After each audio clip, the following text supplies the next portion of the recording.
the number one thing I have learned from teenage girls is that they feel judged and misunderstood.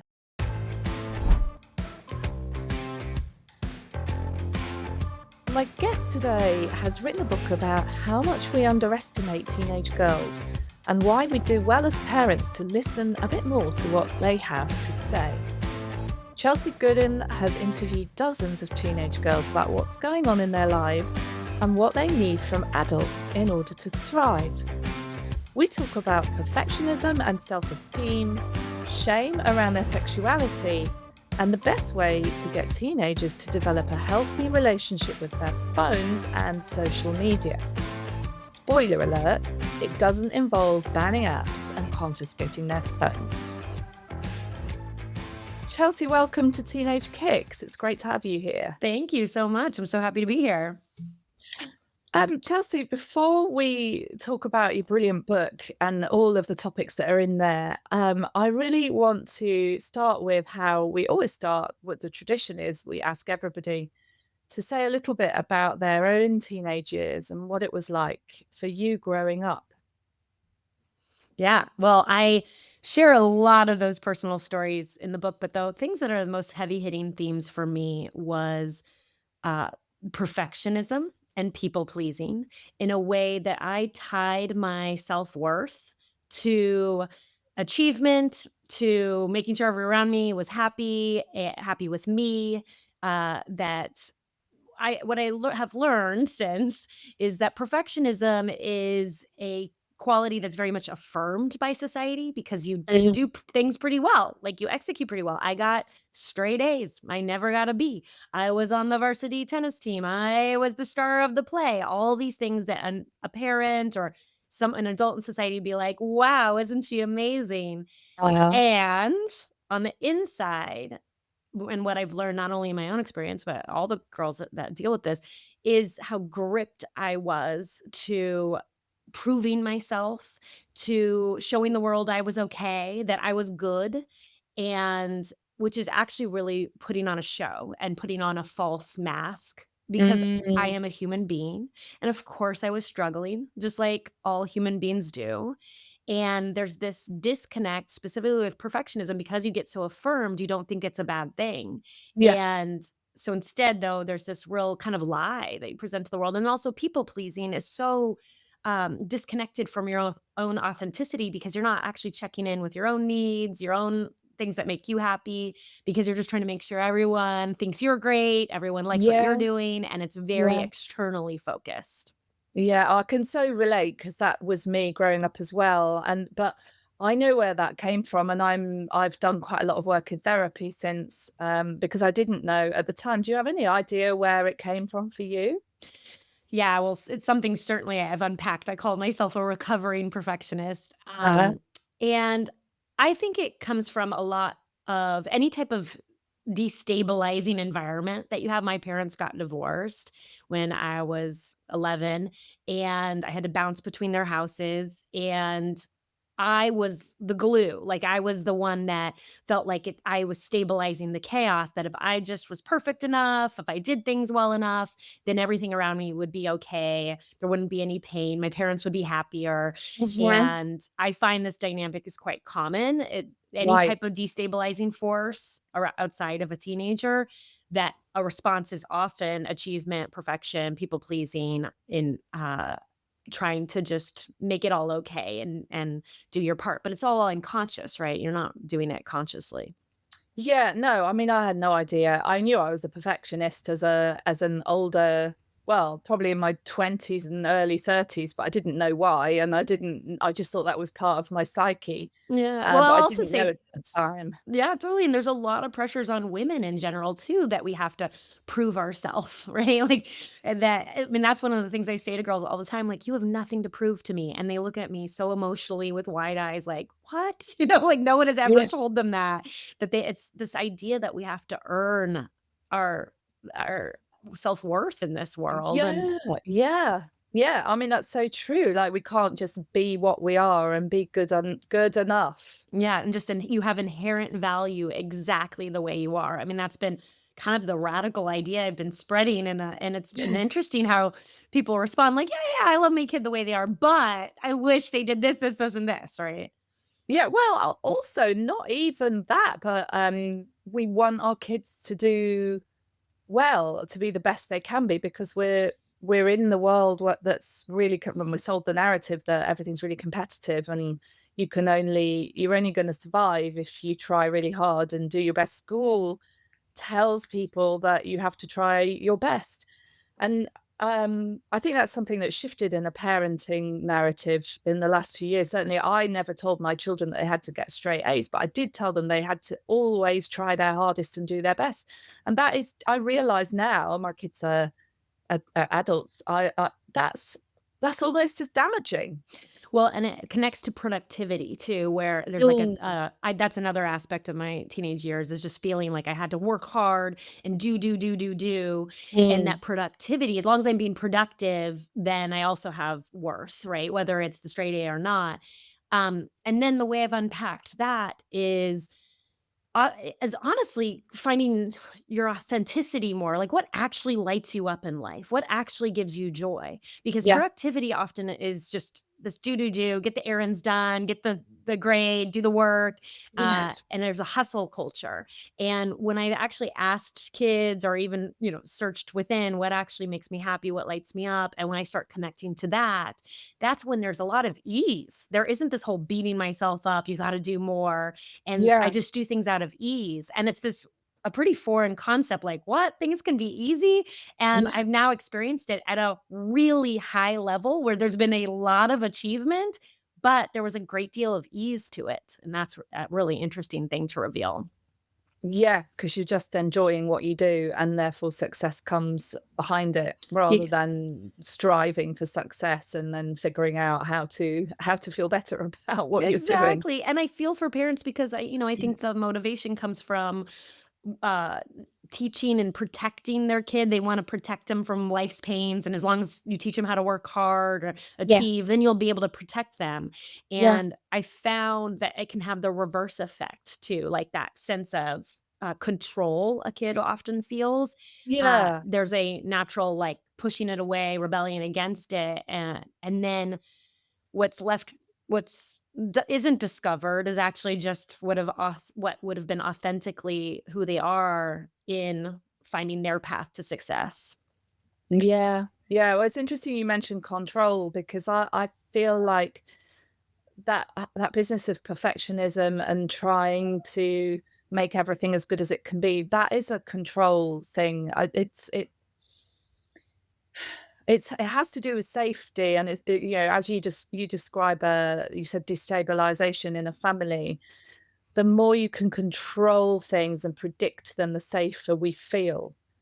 And Exactly. I can see why kids do that. And I've got pictures of myself in my mind's eye at quite a young age, kind of feeling responsible for everybody else's moods in the family. No one told me to, no one put it on Yeah, me, but I took it because if I could make everybody happier, then everything would be safe. So I was exactly, permanently exactly. trying to control, and that's where I think perfectionism comes from. Did you talk to have you talked to your parents since discovering all of this about what happened for I you? have, and they've read the book, and, uh, I would say that there's been a lot of growth with my dad. My dad is very much has some really star moments in the book. I have a pretty incredible dad, and he's grown a lot from reading it. I mean, just even the day, there's a whole feelings chapter, making space for your feelings, which is something a teenage girl really needs, and people don't understand. Like, adults, parents jump in to try to fix and advise and tell them the solution and tell them what to do, and girls just need Mm, someone to be like, "Yeah, that sucks. I'm so sorry. That's hard." And there wasn't that's another part of my teenage years, there wasn't a lot of space for my feelings. I had to just power through them, right? Because I gotta achieve. yeah. And so my dad, though, has since read the book, and just the other day, I was going through a really hard thing, and he completely listened and was like, "Oh, I'm sorry, Chelsey. I totally get why you feel that way." It was amazing to see just his own self growth and how he has shown up for me. I feel like my mom, it's been a different journey, which I could dive into, but I feel for moms. I feel I've had a lot of interaction on this press tour with moms, and it is just so hard to feel like you're doing it right. I mean, the amount of perfectionism and pressures to be the perfect mom. I mean, Right. there's a whole nother culture there that is Yep. continues this pattern that you learn in your teenage girl years. And I often call it our inner teenage girl and just kind of the wounds we have that set up shop, things like perfectionism or self-doubt. And Yeah. and then we carry them into adulthood and continue the pattern. Yeah, true. Yeah, I mean, yeah. That's I'm a work in progress from that point of view, trying not to be a perfect mom. It's not easy. I yeah, I wonder what well, maybe you can explain about your dad, because I wonder how you have these conversations with parents without making them feel guilty and like they got everything wrong, Right, because exactly, without that's quite tough triggering, yeah. for the parents that are listening. I don't want them to walk away with more guilt. It is what you talk about, being able to just absorb what your child brings rather than immediately jump to fixing is something that I talk about on most episodes of this podcast, because it works so much better. But I do have to remind myself with my own kids frequently. I get it wrong all the time. Yeah. Well, it's a Um, trigger. We get triggered, like, again, with our own wounds that happened, and then I find we just kind of project that story not only onto a kid, but anyone into our life. We're constantly kind of projecting our own story. So, I mean, to me, yeah, the only thing that's in my control is my own healing, is my own work I've done around this, and I think that I had done a lot of healing by the time I came and spoke with my dad in a way that it wasn't charged. It wasn't like he had to do something to make me feel better. I had right. already healed myself, so it was Mhm, more about loving information and exchange and honesty, and I will say mhm. to my dad's credit, he's always made it safe to tell the truth, and I think that is the starting point, certainly with a kid too. I mean, teenage girls are the best at, like, knowing when someone's lying to them, and they're just so tired of it. They just want people to be real with them, and I don't mean like outright lies, but just kind of this, again, Yeah, kind of putting on a show, not telling them the whole thing of what's going on. And my dad has always been a person that's like, "Hey, you can be real with me. Like, let's get to the bloody truth of what is going on here." yeah, And it takes humility, and it does. to have that humility where you can reflect on, "Okay, we could have done this or that." I don't know, you have to have a sense of wholeness already where you're like, "You know what? The fact that I messed this up does not define who I am, like, does not Mm, define that I'm a bad person or I'm a bad parent or I'm a bad kid."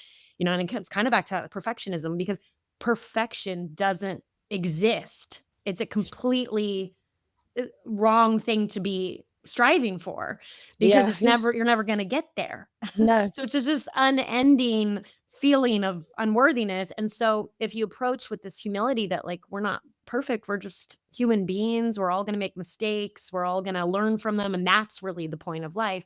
So I think that that tone really filled my conversations with him, and I that's the kind of tone that has filled a lot of my conversations now in a way that instead there's curiosity and not mm, judgment. mhm, And I would s the number one thing I have learned from teenage girls is that they feel judged and misunderstood. And right, and everyone feels judged. I mean, we're all scared of being judged at any given moment, and yeah, I've learned so much from them about my own adulthood and how we can help all people, but it's that again, that feeling of safety we talk about actually is a feeling of emotional safety, psychological safety. That's what I like to cultivate because then it's a space where there's curiosity, there's humility, there's love, rather than us, like, grit to control of trying to just prove we're perfect enough. mhm. Yeah, and step away from achievement as a concept, and just go with the real stuff and real relationships and real understanding of what's really going on. Yeah, it's embracing our humanity. Like, these tough emotions like anger, disappointment, frustration, they're totally normal human Yeah, emotions, yeah, and we don't make a lot of space, and when a girl like, someone tries to fix her quote, unquote, "negative emotion," she just absorbs it as, "I'm bad for even yeah, feeling this," true. rather Yeah, than, "She's human for feeling mm. this." Yeah, well, we don't like how it feels to have those emotions, so we instinctively try to just squash it or brush it away and ignore it. but actually it's just letting it be there. It makes it go away much more quickly and much more easily, doesn't it? Exactly, exactly. Yeah, yeah, it's counterintuitive, but it works. So, you were talking about experiences. That's that's what's in the book, right? Lots of teenage girls' experiences of all of these Right. difficult So emotions. I've worked with teenage girls for 16 years, and I for this book very much had them involved in the process. So they're quoted throughout. I tell their Well, stories. They were part of that. They gave notes on edits. They chose the chapter titles. A lot of it is me handing the microphone off to them so they can say what they want to say to the world rather than me telling them what I think they should be doing. It's right, these mm, shoulds that you have. And what I found is that the girls have a great deal of wisdom to share with the world and that we can all learn from it and incorporate it into our adult lives. yeah, no, I love that. And so you're getting views from different people. So I guess it's quite a balanced For sure, girls view. from all different types of backgrounds, ethnicities. I mean, I'm from the US, but spread across the country Yeah, but I mean, I found it was just commonality after commonality. It wasn't I mean, I couldn't believe how consistent the message was. right. Okay. So I know you've talked about perfectionism and self-esteem, and that's a big part of the book. But what else came through as being a common theme for teenage girls Right, today? so self-doubt and sexuality was a big one in there, just the shame and judgment they feel around that, and Mm. agency, having your own agency to make choices about your life and having that respect and trust from a parent dynamic, but also, being able to use your voice and what you think you believe to be true or what's best for you. So there's a power chapter, there's an identity chapter.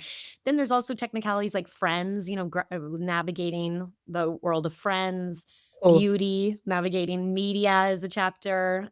Mhm. So also just external forces that inform their life. So there's a lot of internal struggles that they have with shame, judgment, and then there's also the external factors that influence them. Mm. I'm really disappointed to hear that there's still shame around sexuality. It's something that I think has really changed, particularly with the generation that are teenagers right now, because I've interviewed some teenagers about their sexuality and gender. Um, and when I've spoken to my own kids about it, the picture they've painted for me is that there's a lot more acceptance in their age group, and Oh, there are. definitely. So there's been major progress, and I love Gen Z for this. Certainly in LGBTQ identifying kids, like there's kids are coming out earlier in an incredible way that there's so much more acceptance. Uh, and I still have been often the first person that they talk to about it, and there's still so much fear, even if they're in a family that they feel is accepting. And also just the expression of their sexuality. So, like a girl that would consider heterosexual, like what I hear over and over again is just her not feeling like she can get it right. She's either a slut or she's a prude, and nothing she can do Right. is right because she'll just be judged for it. So, I mean, I did a video on slut shaming on TikTok, and it's hands down the most popular video I've ever posted of just teenage Okay. girls just sharing it to this day. Like a year later, it's constantly favorited and shared because the girls tell me just the slut shaming of, they wear too short of a skirt at school and all of a sudden they get labeled something like that and they associate Right. their expression, their self-expression to something bad and shameful. Mhm. And that's where I see the baggage start collecting because there's a Mhm. lot of space and permission for teenage boys to look at sexuality as something pleasure focused, right? Like they're encouraged to like, yeah, go have fun. There's something pleasure. With girls, it's all about safety, protection, kind of a Sure. squashing energy Mhm. of, and they can't find themselves in that. They can't find who they are. They can't, they don't feel like they have a safe place to explore it at all. And in all fairness, it's not particularly safe. Like the statistics with gender-based violence are horrifying. And so, I like to talk to them about that though and actually respect the fact that they are capable of discussing that. Teenage girls feel crazy that no one's talking to them about sexual assault on college campuses and these violent epidemics that are The happening that people Mhm. don't they just brush aside and try Yeah. to like to avoid and not look at and make excuses like boys will be boys. I mean, that's still happening at a very big Yeah. level. So Yeah, again, yeah, that's another space where there's fear around their yeah. sexuality.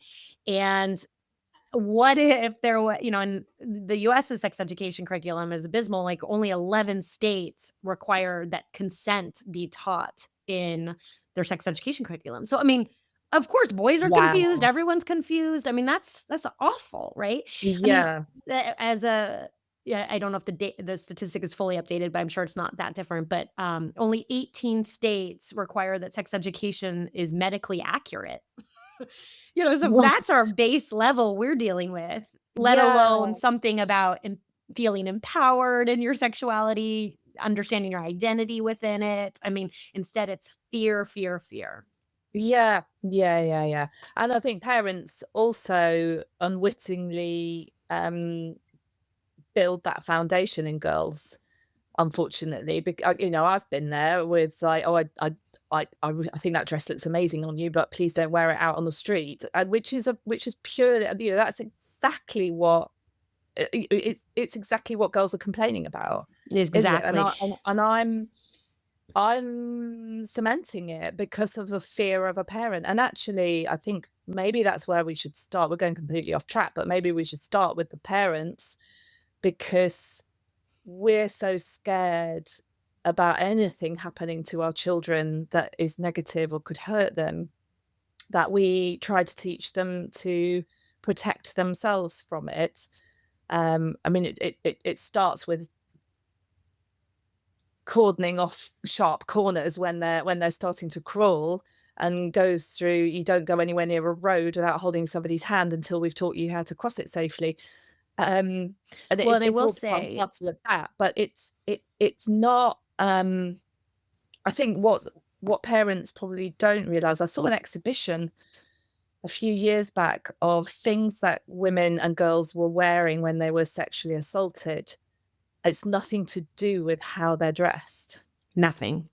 Nothing, and I will tell you the amount, that I have given interviews on this topic, everyone zeroes in and focuses on what the girl is wearing. Nonstop Mm, talk about her crop top and her skirt. No one brings up, "Oh, how do we parent boys differently to control and have a respectful, yeah, mentality yeah, around this?" Like, boys are very capable of managing their inclinations, but we don't tell them that, we don't teach them that, we don't put all of the focus should be mhm, actually on the root cause of this, which is, in all fairness, male violence, so that they yeah, are the common perpetrator. So, why do we have to I mean, we're just constantly putting a Band-Aid of teaching girls how to protect themselves. I mean, the amount of girls I know who have to take self-defense in school rather than sure. being taught consent, rather than boys being taught consent. I mean, it's Mm, mind-blowing. So, mm, there needs to be a much larger conversation around healthy masculinity and what it looks like for a boy to respect women and not mm, objectify her and sexualize her, so that we can get to the root of this rather than shaming girls, which is what we're yeah, doing. And a teenage girl's relationship to her clothes is way more about her exploration of identity, her self-expression in a way that's healthy and cool and interesting. Like, fashion is the sure, way she's discovering herself. And so often the crop top she's wearing isn't gonna last that long. Actually, she's just exploring and figuring something out about herself. And uh, yeah, but instead what happens is she just feels shame, and that yeah, sets up shop deep inside of her. And I don't know, I mean, most women, adult women I know, have a lot of baggage around their body, around their mhm. sexuality that we're still unpacking. Yeah, no, it's a really good point. And I'm interested in the title of your book, The Wisdom and Power of Teenage Girls. That makes sense. Clearly, that was something you discovered as you were having these conversations. Why underestimated? So this is where I mean, we are undoubtedly underestimating teenage girls and how much they can be a part of the conversation and a part of the solutions that we are seeking, rather than the know-it-all adult being like, "You have to do this, you should do this to protect yourself," or so on. And, whether it's social media or beauty, I have engaged girls in these quote unquote difficult conversations, right? Where I'm like, what do you think? What do you think the solution is? How do you want to handle this? What kind of support do you need around this? What do you need right now? Asking her questions where she generates solutions that are way better than stuff I Well, would have forced onto her, right? Her relationship to social media, they are very capable of having a healthy relationship. I've seen it, but you have to activate her sense of agency, her sense of self-trust to make good mm, decisions for herself. But it kind of comes mhm, back to that fear. We just instead pummel them with fear and tell them they're going to be a victim to society's beauty standards, victim to sure. sexuality, victim to social media, and so on. So they are a victim consequently. And then what I've seen is when I activate her own self-trust, her own sense of like, I know myself and what's good for me and what's healthy, what would help me. I'm going to explore this part of myself. That's where we're underestimating them. And they want to be a part of the conversation and a part of making the solutions. Yeah, of course, naturally, like everyone does, and we know that about our kids. The minute that they're able to say the word no and refuse to eat something, they Yeah. sorry, that's my dog is wailing downstairs as somebody just walked past the front door. Um, so yeah, no, good. Just a question, if I can divert a little bit on the social media thing, because it's something that parents do get very upset about and worried about. And kids do spend far too much time on social media in many instances. And I'm in Facebook groups where it really divides the masses. So people can be very social media is a good thing. It just needs to be taught properly. And then there'll be a huge proportion of mothers in these groups who say, not until they're 16, and you confiscate their phone the minute they do anything wrong, and they're definitely going to be groomed and kidnapped and sexually assaulted if they're left on these apps, and real extremes of opinion and thinking. When you said that you've seen girls really develop their own sense of agency and have a responsible relationship with social media, what I'll ask is what would you say that parents would do well to be doing instead of what they are doing to Yeah. help their kids? And this is a space I have entered in a lot in these conversations because parents ask a lot about it, the media asks a lot about it. And I will say, of course, there are harmful things on social media. I'm not trying to say there isn't, but social media is here to stay. Phones are Mm, here to stay. They are not yeah, going anywhere. So I yeah, would rather function out of a positive, like, what can we do? Like your question right yeah. now. So I never want to be misunderstood as like, I'm like, yeah, woohoo. Mm. I Mhm. get that there are real threats. That said, what I have seen work, first of all, is starting the conversation super early when they want Yeah, a phone. That is when you have the most leverage, if you will, in a way that incorporates a media literacy conversation where I've seen a parent, okay, well, if you're gonna get a phone, how about for 2 weeks, you pull up social media accounts you would follow and explain them to me, like, analyze them, tell me what your thoughts on them are. I wanna mhm, learn and do it with curiosity, not a secret agenda of judging them or evaluating them. Just mhm. it gets them activating their own ability to analyze as a step rather than just input, just receiving what's on the beauty Sure. standard or social Yeah, media, that they're able to get engage it. So when I teach empowerment workshops, I have one of the activities is called I'm Smarter Than the Media, in a way that they can be smarter than an advertisement telling them that they should look a certain way. They yeah, are. I mean, definitely. girls know how to tear apart an advertising campaign or some type of Yeah, pressure on their beauty. And again, where we're underestimating them. But so you activate it at the very, very early on in a way that you show trust, you show respect for her thoughts, you show respect for her intellect. And that's when I see a good foundation laid. And then it's also good to, like, everyone asks, when should they have a phone, and these kind of technical mhm, things. I say, watch TV shows with your kid, ones that you're actually into, and discuss it with her. Again, no secret agenda. Like, why do you think she likes him? Why do you think he likes her? What do you think? Just say, what do you think? Always phrase things as a question with that genuine curiosity. Because then you start yeah, realizing what their maturity level is in yeah, terms of receiving, interpreting all these the messaging that comes at them so intensely, and empower, again, their ability to engage with it and find their voice and their sense of values, that is much larger than what's being told to them. Yeah, I think that's so important. If you can be a part of what they're interested in rather than a judge of it, then you do get an awful lot more out. And you do have to accept that you're not going to get your kids to operate the way you want them to, but then nor should they, because you're not perfect. Yes, And exactly. they need to find their own way that works for them. But I'm thinking about, I used to watch Love Island with my daughter, and I wrote a blog post about this, that she was 13 and we were watching Love Island together. And some people really thought that was far too young. And if you view it as a 13-year-old shouldn't be exposed to this level of a kind of fake, there's a lot of falseness in the contestants on Love Island, or, the body image stuff, and it can be a bit explicit.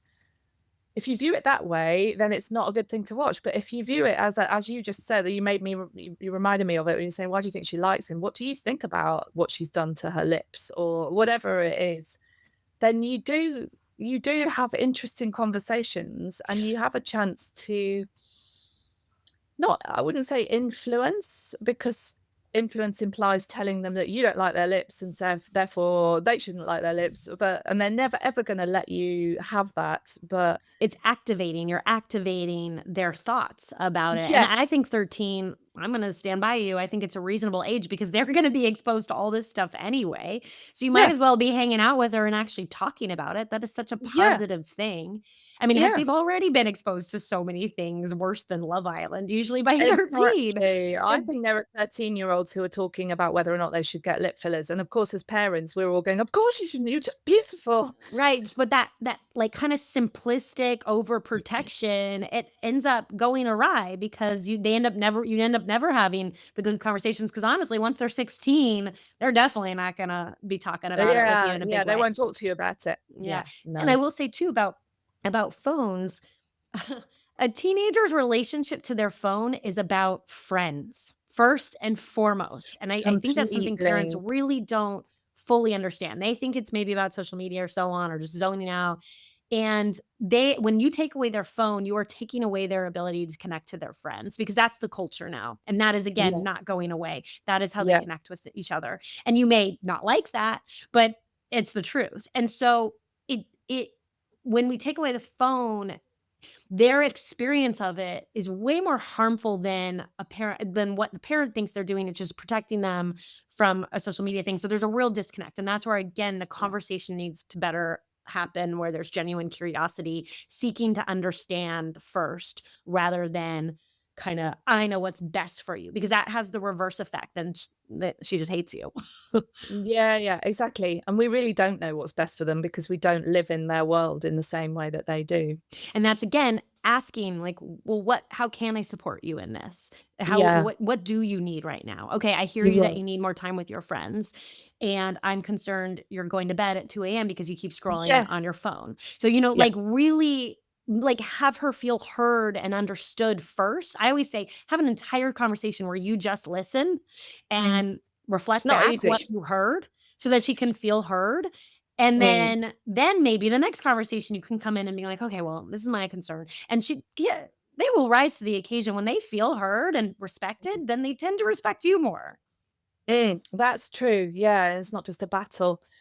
Well, Chelsea, really interesting conversations, actually. We didn't just talk about the things we said we would talk about, because that's obviously testament to the amount of stuff that's in your book. It's available in the UK, right? Yes, yes, yes, yes. Okay, and I believe there's a paperback available in the UK. I'll put a link. Yes, please. No, and then, you can go on my website too, and I have a book club guide. It's a really good book for mom book clubs, women book clubs. I mean, you don't even have to be a Oh. mom. Like, honestly, a lot of women without kids are like, "Oh my gosh, it healed my inner teenage girl," right? And the way this chapters are structured, even if you don't do all the reading that week for the book club, you still will have something to say on these topics. And the book club guide is kind of fun with some prompts and stuff, so you Oh, can get that's a that on great there. idea. Yeah. Yeah. Very good idea. Great for teachers, I would imagine. Yeah, yeah, I just did a speaking engagement with teachers to engage them on it too. Yeah, there's a lot of different angles into this conversation that are really meaningful. Okay. I will put a link there and to your website. And are you on social media Yes, so too? please follow me. Instagram is best at Chelsey Gooden, and I'm always, sharing clips on there and things that are hopefully helpful. Amazing. Thank you so much. Yeah, thank you. This was a wonderful conversation. Thank you so much. Thank you so much for listening. If you've enjoyed this episode, please give it a rating on your podcast app. And if you know someone who might benefit from listening, do share it with them. It also means a lot when you give me feedback. So if you have comments or suggestions for another episode, or know someone who'd like to tell their story on the Teenage Kicks podcast, do get in touch at helen@helenwills.com or come and find me on my blog, actuallymommy.co.uk. Head over there now for more articles on the joys, and there are many, of parenting a teenager. Bye for now.